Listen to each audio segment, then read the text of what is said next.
The following podcast contains mature subject matter, adult themes, and may also contain profanity. You have been warned.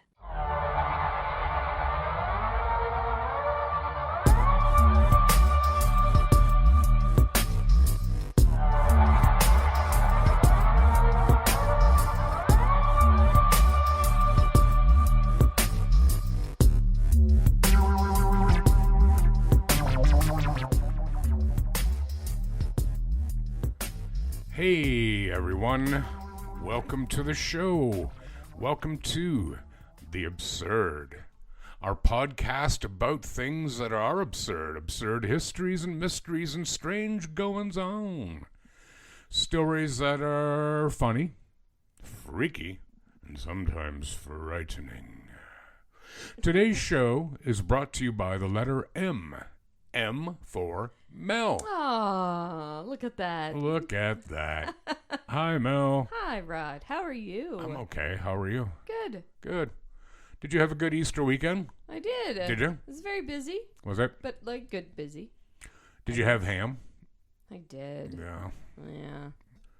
Yeah. Where did you go to your in-laws? We did. Was it a good time? Was it good food? That's where the ham was. Yeah. I went to my brother's place Saturday night, and my awesome sister-in-law, she made a ham for everybody, but she knows I don't really like ham. Like, I don't refuse to eat it, but I'm not into it. Mm-hmm. She made me lamb chops. Ooh. I know. Yum. Me love Way lamb. better. Way better. Way better. But all kinds of other people there ate them. The guy got some. I got a chop, but I would have liked about 3. Yeah. But yeah, it was good. Yeah, I'm the same. Saturday I night. don't really care for ham. No, like, Unless, I don't hate like it. a really good ham. Yeah, Okay. yeah. I can handle it. But isn't that kind of like saying, I don't know, a really good enema? No, it's not quite that bad, I guess. Like, I don't mind a ham sandwich. Ham and mustard on good bread. Yeah. Sure. Yeah, I could get Bit of behind cheese that. on there. Yeah. I'm not against it. No. But I have never cooked a ham in my life. No? Never. Never will. Well, I shouldn't say that. I guess you can never say never, can you? Never say never. Never say never. Did I just make that up? You did. Oh, cool. Yeah, you should patent that. I will. Get on it. Can't patent. It's got to be copyrighted. Wow, whatever. Whatever. Did you watch the Leafs Senators game Sunday night? Sure did. Damn right. Yeah, I did. It was awesome, man. Yes, it was. I was at Piper's. Of course I was. Yes. And my usual table. Yeah. Was it loud? It was loud. Yeah. And, yeah, it was fantastic, man. It was a good, rough game. Just how Rod likes it. You know what I mean? Yeah, dude. Anyways, enough about your personal life. Ooh. Yeah. You're going there tonight, I'm assuming. I am. What do you mean I'm going? You're going too, Well, sister. I mean, you have your table Yeah. booked and... Actually, this time, besides my little friend, Yes. you know what I mean? Yes. My brother is going to come, and my nephew. Oh, look at that. I think you might have met my nephew. I know your nephew. Ooh, really? What's his name? We're besties. You're not. You don't even know his name. But you will. You've met him before, I think, at a Sugar King game. Yes, I have. Yeah. So, yeah, I'm looking forward to it because my brother doesn't go out much, so I'm quite pleased to have him going out, you know? Awesome. Do you have any news you need to share, want to share? No, but I think you do. What? Yeah, but you don't have nothing? Nothing. Okay. So I got a couple things. First things first, a correction I wish to make. I don't even remember what we were or why we were talking about it, like which of our stories. But I went on a bit of a rant about AI and, you know, how potentially dangerous it is if Hollywood has taught me anything. Yes. And it has. And how I mentioned that it's been suggested that robots be given like a morality code. One of those rules would be you cannot kill a human. All right. I couldn't remember on the run or on the fly who it was who came up with that, and I think I said Carl Sagan. But friend of the show and very avid, faithful listener Jessica, she contacted me to say that it was in fact Isaac Asimov who formulated the idea of a set of rules about robots. And as soon as she said, I'm like, oh yeah, that's right. So I'm going to buy So her... you were wrong. I was completely wrong. Okay. I'm going to buy her a fun dip. Speaking of which, you still owe me a fun dip, and everybody who listens to this show can testify to that effect. Right. You were going to get me a triple one, too, with three crystal-y things. I will. And two Just be patient. sucky sticks. Two sucky sticks. I don't know what they're called. Lick a stick. Oh, yeah. Big difference. Sucky stick or lick a stick? Yeah. I'm starting to get a bit excited. Yeah. Never mind. But also, I have something else to talk. Do you like Doritos? Yeah, they're all right. Yeah. Yeah. I think you were with me at Dollarama last week when I bought the Magic Masala Doritos. Yes, I remember. Dude, they are over the top. Really? I'm not necessarily saying they're good. They're not bad. Like, I'd get them again, but they are crazy intense. Like lots of flavor? Oh, yeah, dude. Yeah? Yeah, Okay. yeah. No, I can't do that. That's disgusting. And they're, I wouldn't say they're hot. They're hot like Indian food is. Like, not like Frank's hot, you know what I mean? Yeah. But it builds up on you until you want to pull your own tongue out, sort of thing. I do. They sound great. You should try them. I'm going to buy you a bag. Your birthday is not for a long time. Not for a long time. I don't need a reason. No. I'll just buy them for you. Yeah. And then you can have Gosh. them and love them. I think that's about it to roll here. Mm-hmm. Yeah. Do you got a story for us, eh? Yes. I actually have a collection of a few. Ooh, I like a collection. They are just stories that I've heard over time that aren't really long enough for a full in-depth story. So I dig. I'm going to chat about some of those things that I found. Bring it. First one we're going to talk about is ketchup. Ketchup like catsup? Like catsup. You don't like ketchup. Is it you who doesn't like ketchup? Hate ketchup. I love it. It's disgusting. On poutine. Yeah. Yeah. All right. See, Give us a look. it hurts my soul. Anyways, Good. do you know that ketchup was once used as medicine? No, but I can imagine. Really? Think. No, I don't know. It is pretty wonderful. No, it's probably not the same ketchup that we have now because, I'm not sure how much tomatoes actually in ketchup now. But anyways, first ingredients, most likely sugar. Actually, if you're in the States, it's probably, what do they call that evil stuff? Aspartame? No, fructose. Oh, Corn fructose. syrup. Corn syrup. Sucralose and all that. That's different. But everything in Gross the States stuff. is loaded with corn syrup. Yeah. Corn syrup? Is that what I mean? I don't know. Anyway, bring it home Okay. about ketchup. I love ketchup. Dr. John Cook Bennett created a ketchup recipe in 1834. He claimed his recipe cured diarrhea, jaundice, indigestion, and rheumatism. Wow. He made his recipe into pills, but copycats quickly sold their own tomato-based cure-alls. This eventually erupted in a ketchup war. Can you imagine that? An actual physical ketchup war? I like the idea of it. Quick, bring the Heinz around to the left. Head up for the Frenches up in the trees. And like a Nerf gun?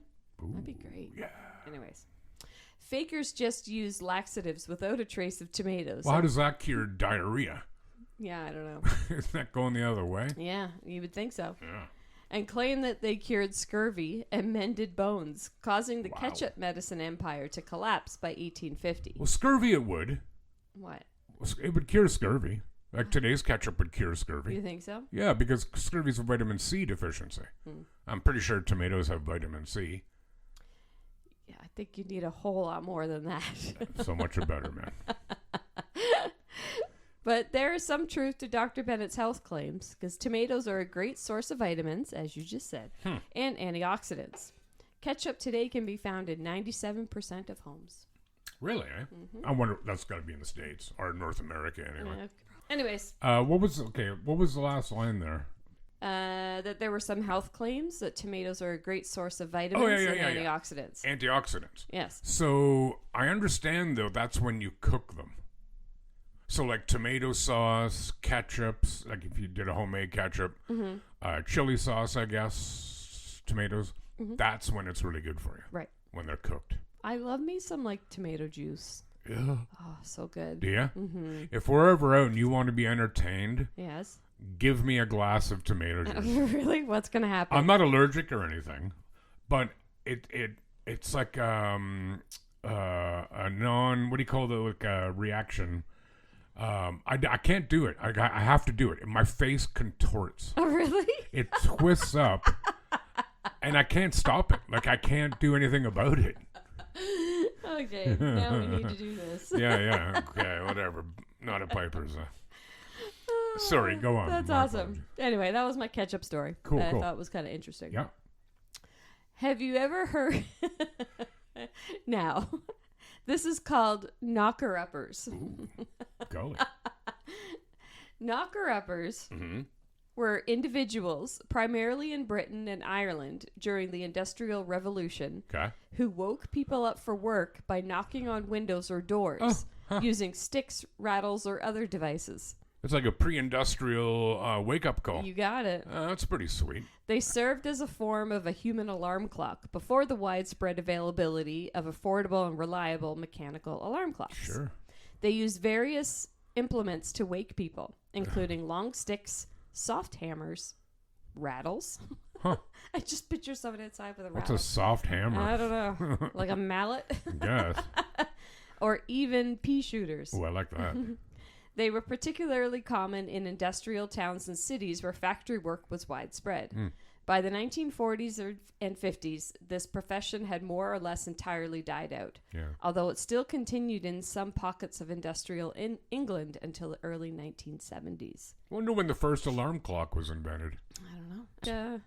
Echo. Echo. When was the first alarm clock invented? The ancient Greek philosopher Plato was said to possess a large water clock with an unspecified alarm signal similar to the sound of a water organ. He used it at night, possibly for signaling the beginning of his lectures at dawn.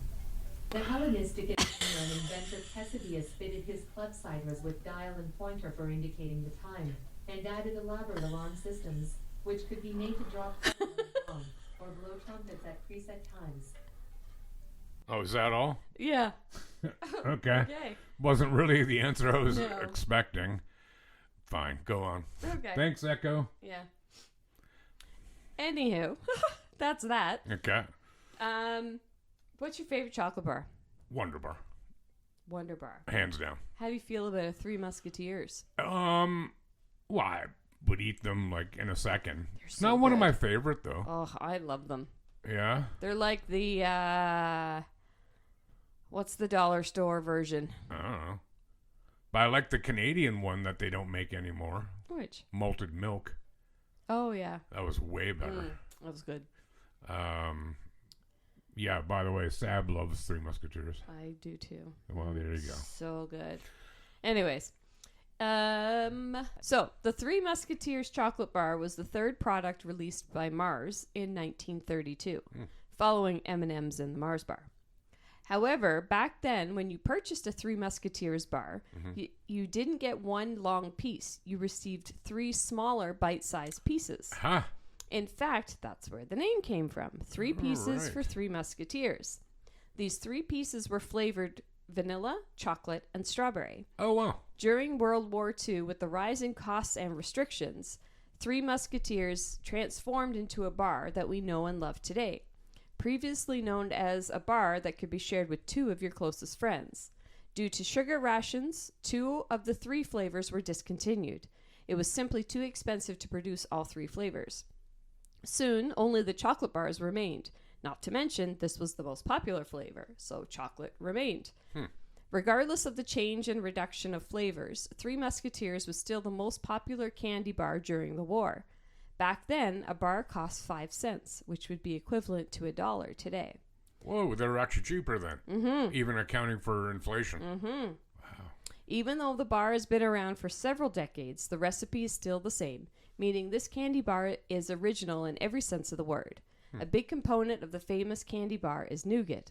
Nougat was often chosen to be used in candy bars due to its similarity in consistency and flavor to ice cream. It was quite common and popular to freeze nougat-based candy bars in order to mimic ice cream when eaten. That last part of this article said if you haven't tried this yet, we highly recommend placing your Three Musketeers bar in the freezer. Been there. Yeah? I've never tried it. Actually, I usually put my chocolate bars in the fridge, but you probably still buy them, but like the bite size, like Three Musketeers or Yeah, Mars and a bag of them. Mm-hmm. My mother used to buy those when we were kids and put them in the freezer. They're fantastic. Like, don't try to take it out and bite into it. Mm-hmm. You'll be going dentist town. Mm-hmm. But I want to try it because I don't like cold chocolate. No, I do not at all. But I feel like with the inside of this bar, it would probably be really good. they are good. And I got to say, too, I wouldn't mind trying a strawberry Three Musketeers. I'd be behind that. Mm-hmm. They have come out with other flavors since. Really? Like kind of a special one-off I didn't know thing. that. So I never look at Three Musketeers. probably some of those fancy candy stores that we go to, they might yeah. end up with them once in a while. Like midnight snack. Yeah. Cool. I have one more. Lay it. Let's hear it. Chainsaws. Ooh, Interesting. indeed. Do you know they were originally invented for childbirth? I'd have come across that. How does that make you feel? Not well. Not well. You have to gun her a little bit more there, Fred. Uh-huh. Oh, baby's almost out. Oh, God. Go on. Anyways. It was to use to facilitate a procedure called Okay, let me try this again. Sure. Specifically to facilitate a procedure called symphysiotomy. Ooh, well done, you. Mm-hmm. I have no idea if it's right, but it sounds awesome. This procedure involved cutting through the pubic cartilage to widen the pelvic opening, allowing for easier delivery when the baby was stuck in the birth canal. Well. Scottish doctors John Atkin, not to be confused with Atkin Diet, and James I hadn't even made Jeffrey that connection, but thank God. designed a hand-cranked, flexible saw. Everything about this just doesn't sound good. Wow. In the late 18th century. This chainsaw was considered a significant medical breakthrough, particularly during a time when anesthesia was not widely available. The tool was later adapted for other surgeries, and eventually found its way into woodworking, where it evolved into the chainsaw we know today. I get it. Now I get the chain. Now I get why he has the chain. Why? Well, to drive the blade around, right? Mm-hmm. And if you're hand cranking it, now I don't know, for some reason I can visualize it better now. Man, no wonder so many women died in childbirth. Yeah, you think? Jesus. All without any sort of painkiller. Yeah. Just Okay. hang on. Get the cutting torch. Yeah. You know. No, man, that's no good. That sounds terrifying. That sounds awful. Yeah, no, thank you. This doesn't sound like a picnic either. No. Yeah, cool, man. Medical chainsaws. So there you go. Yeah, Medical there I go. chainsaws. Very... Boy, am I ever glad I don't have a uterus. Yeah. Yeah. If I had a choice, I wouldn't have one either. But well, you don't have a choice, so deal with it. Yeah, I know. Hey, do you like a little bit of murder? I do. Yeah. As long as it's not me or anyone I know. Yeah, or are you killing someone? You know. Well. Depends on the day. And some of the people listening will unquestionably know about this incident. Okay. All right. So, this woman's name, young woman, named Elisa Lam, Lam, was a Canadian woman born on April 30th, 1991 in Vancouver to two immigrants from Hong Kong. She grew up interested in fashion. Once she was old enough, she enrolled in the University of British Columbia. By 2010, she had started her own blog. It partly documented fashionable models and clothing, and also documented aspects of her own life that she felt like sharing. In January 2012, she began posting about how a personal relapse had forced her to withdraw from courses that semester. The post was titled, "You're always haunted by the idea you're wasting your life." This is a quote from novelist Chuck Palahniuk. Let's try that again. This is a quote from novelist Chuck Palahniuk. That sounds awesome. That would become the epigraph of that blog and another she would start a few months later. It was revealed that she suffered from bipolar disorder and depression. The relapse she mentioned in her blog may have been related to her condition. By the next January, Lam was still not enrolled in classes again. and she decided that she would take a trip to Los Angeles. She arrived in Los Angeles on January 26 after traveling on Amtrak trains and inner-city buses. Lamb spent her time in Los Angeles staying at the Cecil Hotel. Ever heard of it? Mm-hmm. There you go. An establishment with a notorious history. The hotel was the site of several deaths and potential murders since its founding in 1927. It was even a base for infamous serial killer Richard Ramirez, also known as the Night Stalker. Know him? Mm-hmm. Yeah, he is a piece of shit. Located in the Skid Row area of Los Angeles, an area infamous for its derelict population and criminal activity, the Cecil had earned a reputation for attracting a mix of transient individuals, tourists, and individuals seeking affordable accommodations. It was an easily accessible location for a poor college student to stay, which is why Lamb chose there as her destination. Little did she know that she would contribute to the dark legacy of the hotel herself. Her odd behavior intrigued everyone who saw the clip and made the mystery of her disappearance famous. Shortly after the footage was released, the hotel staff began to receive complaints about the hotel's water. Let me just interject here. So she was seen getting onto an elevator, okay? Yep. Through like CCTV. Yep. And it looks like she's talking to someone in the elevator. Mm-hmm. But have you heard of this case now? Do you remember it? Yeah, okay. I watched the documentary on Netflix. Okay, so correct me if I say anything that's off base. It looks like she's talking to someone, but they've never able to determine if that's even the case. Right. And if so, certainly not who it was. Right. Okay. So she disappeared. Mm-hmm. Right. But nobody really knows anything yet. Mm-hmm. Multiple guests complained about low water pressure and an odd taste, so hotel maintenance made their way to the 4 rooftop reservoirs. Within one of them, they found the drowned, lifeless body of Elisa Lamb. The autopsy report provided some answers, yet it also deepened the mystery. Elisa Lamb's cause of death was officially listed as an accidental drowning. Sure it was. With her bipolar disorder cited as a significant factor. The drug toxicology report made it clear she had been neglecting to take her bipolar medication, lending credit to the theory she was having a psychotic break in the elevator. However, the autopsy report did not fully quell the speculation and conspiracy theories that began to circulate. With the footage making it seem like she was fleeing someone and the hotel's location in Skid Row, the general public began theorizing what could have happened to Lamb. Although the case was closed, the general public still feel entitled to contribute their theories, even though they lack the details of the case which could contradict many of their ideas. Now, in response to their conclusion about her accidentally drowning,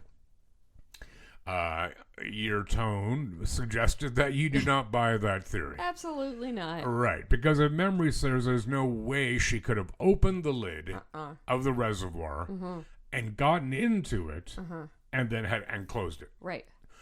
I've got to think that, and they're calling the case closed, even though, I mean, it's pretty obvious, I think, that it's foul play. Yes. Right? Yes. But given where it happened, maybe the cops are like, meh, cares, whatever, you know. Sure.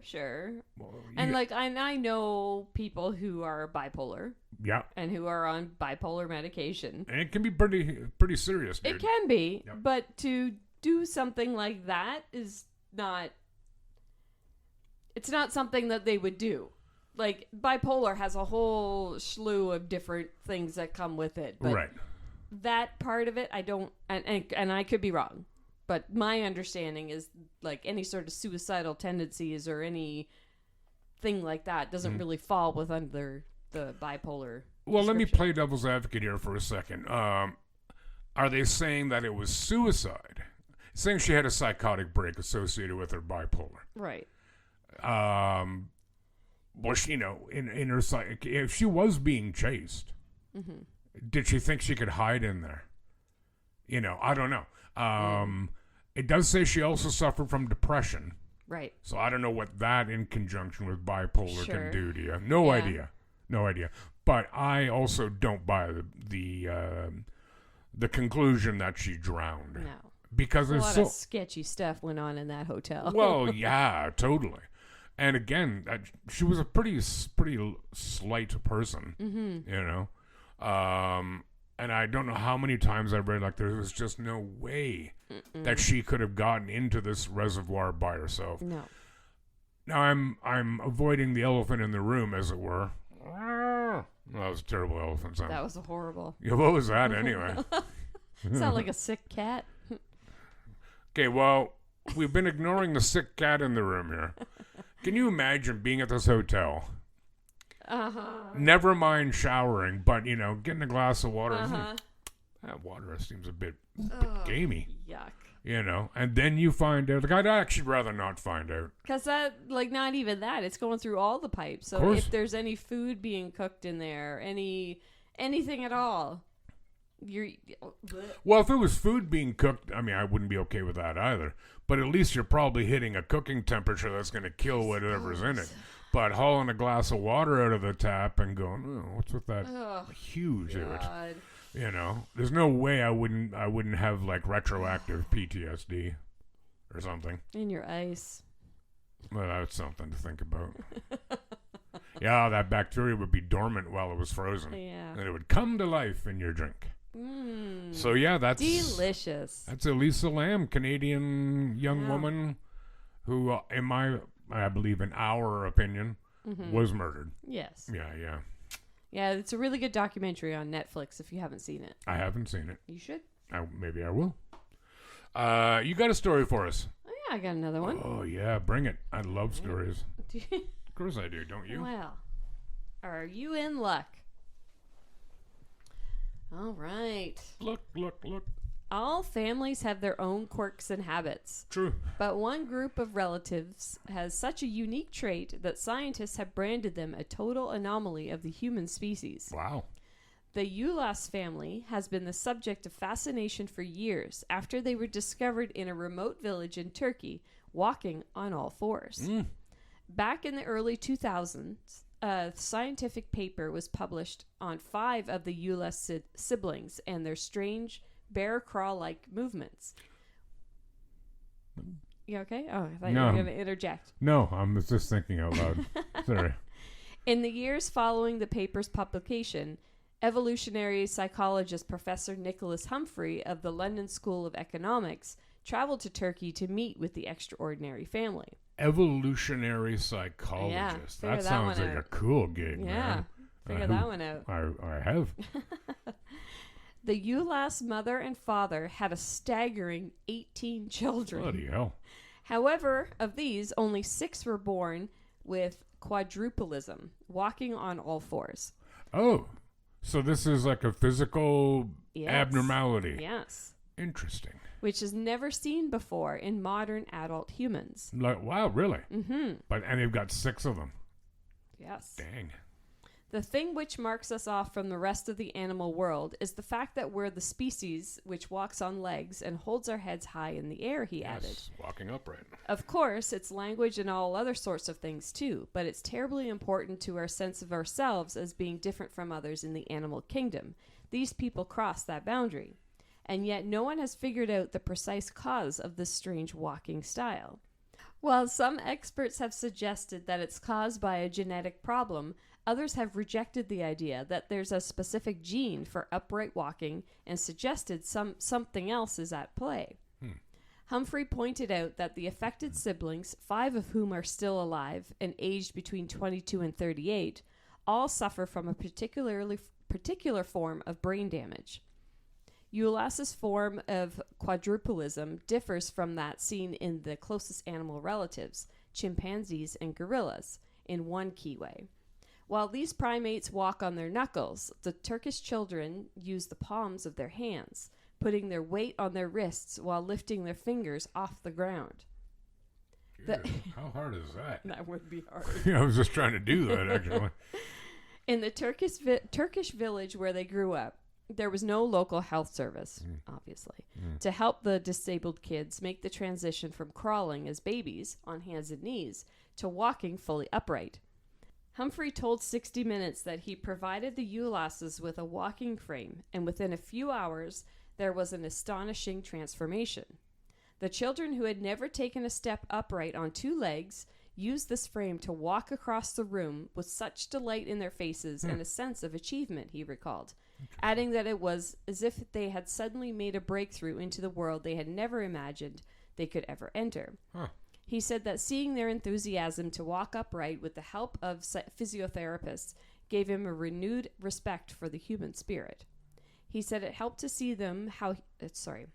He said it helped him to see how human beings in the most disadvantaged circumstances can triumph over their adversity, no matter what they have to do to maintain their pride and the sense of themselves. So there was a whole video of these this family that I watched. Yeah. And they were, it was more like on the ball of their hand that they were walking on, and just hurt. like, and they were kind of like, one of them showed them like galloping a little bit. Really? And I'm like, that's impressive. Did the parents or anything like throw a frisbee for them to like run and catch? Or Not that I saw. Sorry. That might be a little offside, but you know, you never know. I like They got to frisbee. play somehow. But that's interesting. So as soon as they were given this, what's essentially a walker. Yeah, it's like what they use at physiotherapist's office, where it's got the 2 bars Oh, yeah, okay. that they hang on each side, and they're just walking along. Oh, I see, okay. And yeah. So this is obviously relatively current, yes? Yes. Yeah. Yeah. This was only a few years ago. That's weird, man. Yeah, because it's like, remember I did the story about the young girl, was it in Poland or Ukraine, who was raised by dogs, Yes. and she ran on all 4s. Yes. Not on her knees, though. No. Like on her feet with her butt high in the air. Yes. But, well, I mean, our bodies aren't built for that. No, and that's how these people were walking too. Yeah, we're not built for it. So, I mean, But then it just makes me wonder, like, as parents, that the parents walk upright. Do you never... emulate their parents, you mean? Yeah. Right. Well, I Like, was because thinking that too. most parents, you know, your kids start crawling, and then you stand them up and help them walk. Right. Like, did they just not give a shit? I don't know, because most kids, I mean, you learn by watching, Yeah. you know, for the most part, and emulating what Yeah. what you're doing. I always wondered, maybe you know the answer to this, and I don't mean this to be morbid, but are babies, are they aware of heights? Like, for example, would a baby just crawl off a cliff and fall? Probably. Really? Yeah, they probably would. They're not that bright. I was going to say, they're not very smart, are they? No, they're not. So if they were, like, on a table crawling, and they got to the edge, They probably just keep going.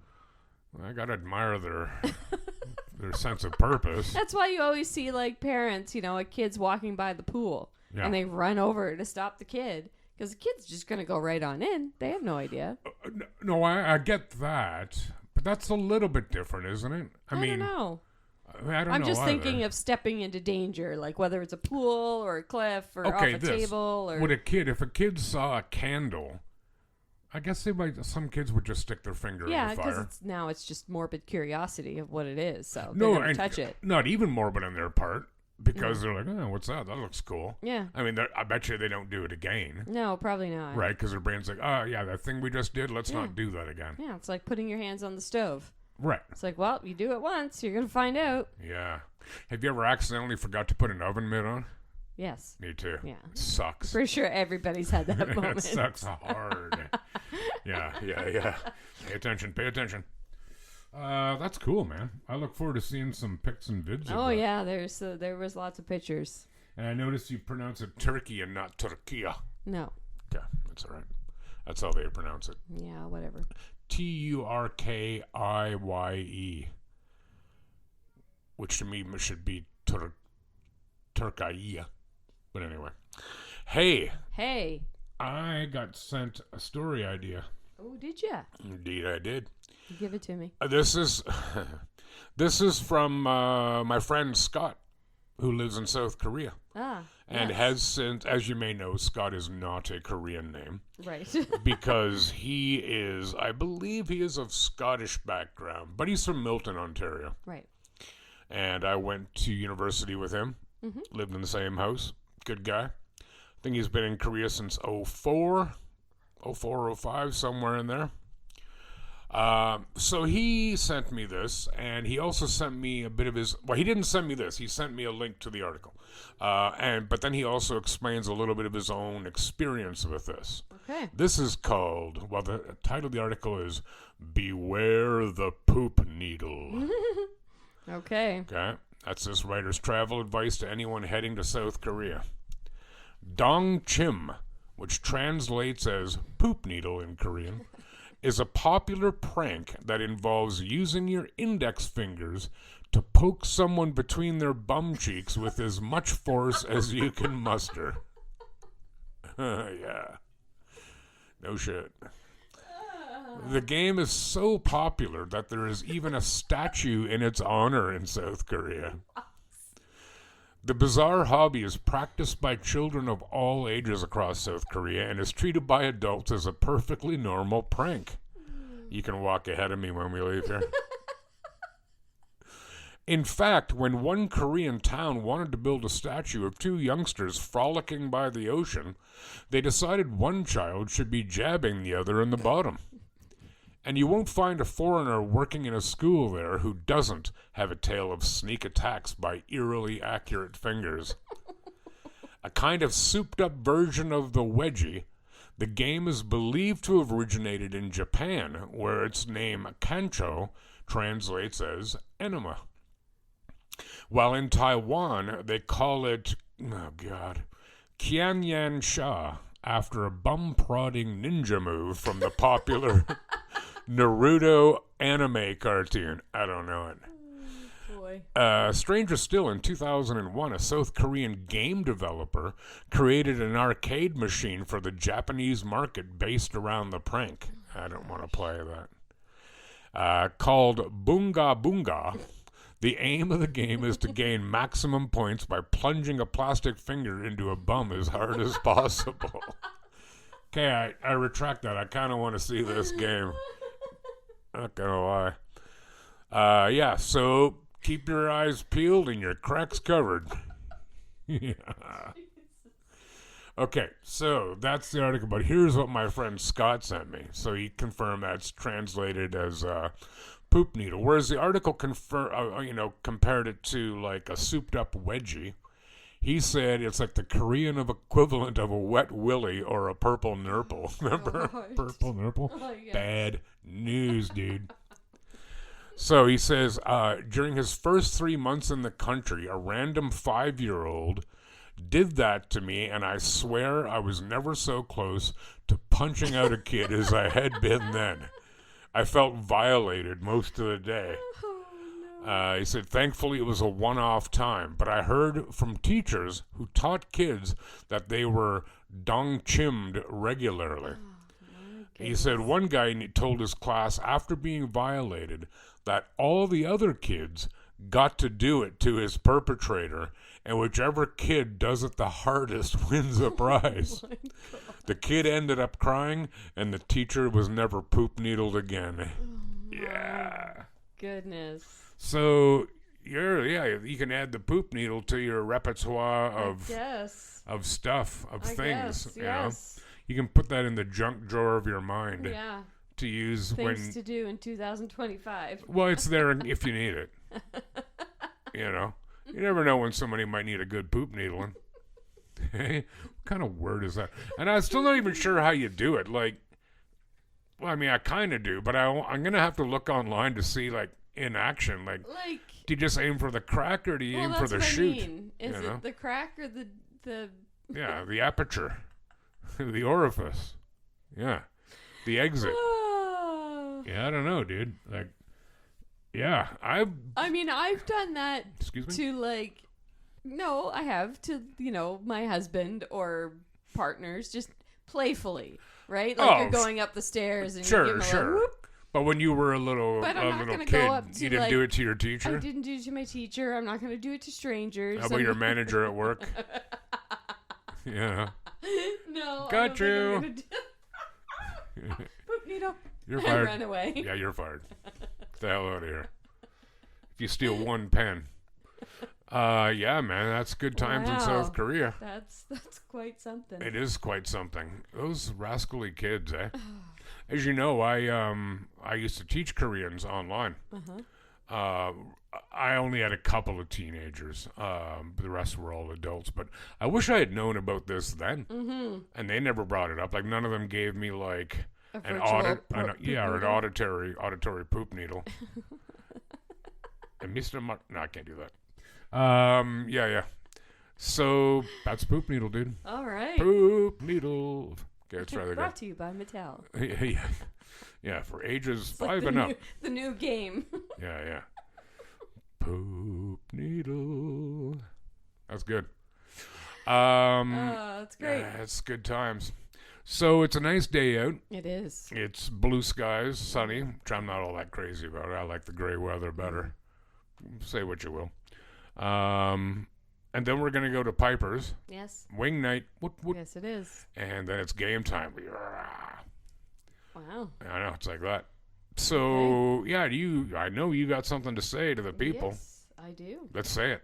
Come you on. guys should go check out theabsurdpodcast.ca. Yeah. You can find our socials there, where you can find us on Facebook, Instagram, and the different platforms where you can listen to us. Yeah, different platforms. Yeah, go listen.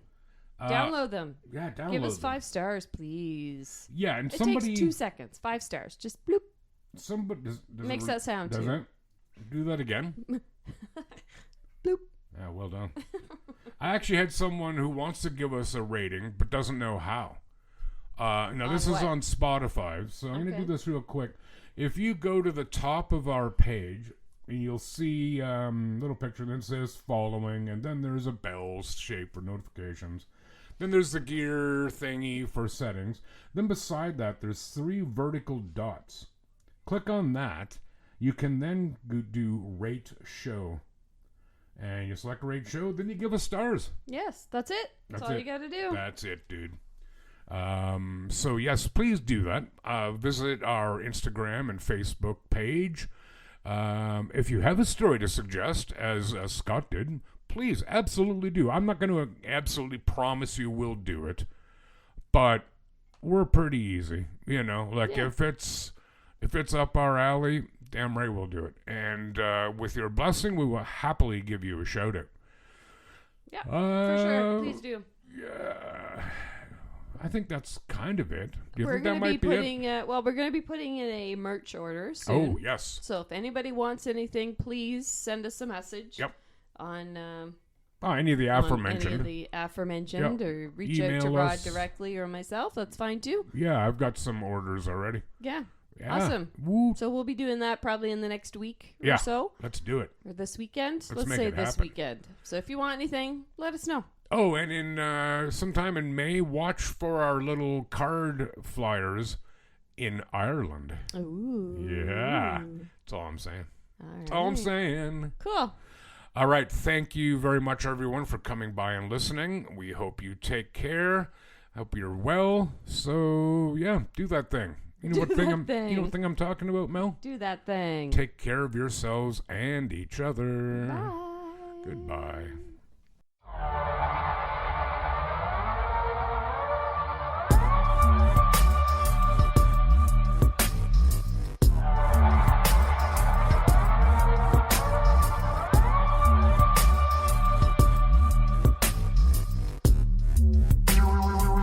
The Absurd Podcast is written, produced, and recorded by Rod and Mel. Music by Audionautics.com.